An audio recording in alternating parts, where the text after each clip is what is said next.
মনে হয় শুধু ভিডিওতে, শুধু ট্রেডিং, শুধু ট্রেনার, শুধু ফিন্যান্সিং, শুধু হ্যামস্টার নাকি একটা গেমস আছে, শুধু এগুলো। ফিন্যান্সিং সম্পর্কে আমার ধারণা নেই।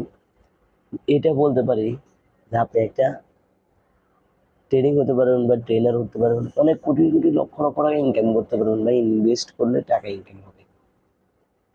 কিন্তু এমন ইনকাম করবেন আপনি একটা মাত্র জিনিস বিক্রি করলে সবকিছু করতে পারবেন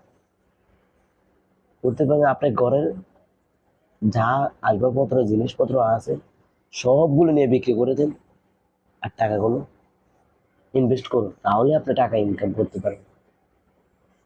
ধরেন আপনার ঘরের আসবাবপত্র যা আছে, জিনিসপত্র, খাট পালন, ফ্যান, যা সব জিনিস আছে সব নিয়ে বিক্রি করতে পারবেন, আপনি টাকা ইনকাম করতে পারেন, বিদেশ ভ্রমণ করতে পারবেন, বিদেশি ট্যুর দিয়ে ঘুরতে পারতে যেতে পারেন।